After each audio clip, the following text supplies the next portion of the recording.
Hello guys, welcome back to my channel Suniti ওই চেষ্টা চ্যানেলে তোমাদের সবাইকে অনেক অনেক স্বাগত আর অনেক অনেক ভালোবাসা। তো হাজারদুয়ারি থেকে ফিরে এসে আমরা একটু স্নান টান করে এখন যাব খেতে, কারণ ভীষণ খিদে পেয়েছে, ভীষণ পরিমাণে খিদে পেয়েছে। বাজে এখন 1:30। তো তখন আমরা এসেছি, এসে একটু স্নান করে নিয়েছি। আর এবার আমার মেয়ে সোফাটার পেছনে মানে এমনভাবে পড়েছে, মানে সোফার পেছনেও পড়ে আছে। আর তারপরে এখন আমরা যাব নিচে, নিচে গিয়ে এখন খাবো আমরা। তো চলে এসেছি আমরা খাবার খেতে, কারণ এখন খাবার দিলেই না তার উপর ঝাঁপিয়ে পড়বে, এতটা পরিমাণে খিদে পেয়েছে।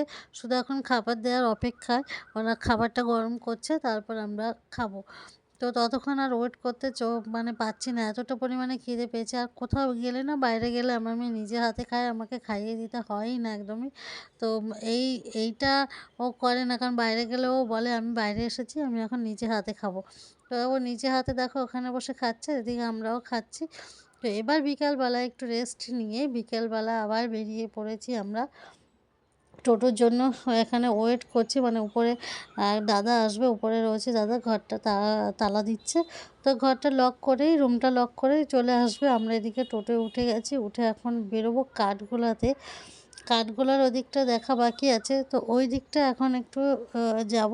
আর এই ড্রেসটা আমাকে কিন্তু আমার বর পছন্দ করে দিয়েছে, দেখো কেমন লাগছে এই ড্রেসটা অবশ্যই জানিও। আর আমার মেয়ে দেখো ঘুমোতে ঘুমোতে যাচ্ছে, ঘুমটা এত পরিমাণে রয়েছে, চোখটা কিছুতেই মিলতে পারছে না। তো চলে এসেছি আমরা এই যে কাঠগোলা বাগান বাড়িতে এখানে। আর এদিকে দেখো আমার মেয়ে ঘুমিয়ে আছে। আর এই দিকটায়, এই বাগানের এই দিকটা মানে প্রচুর হনুমান ছিল। হনুমানকে আমার ইচ্ছা করছিল যে খাবার দিতে, কিন্তু ব্যাগে কোনো রকম কোনো খাবার ছিল না যে হনুমানগুলোকে খাবার দেবো।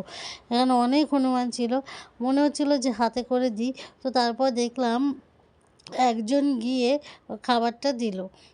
তো এদিকে দেখো এই যে, এই দেখো কত হনুমান এদিকে আছে, এই দেখো।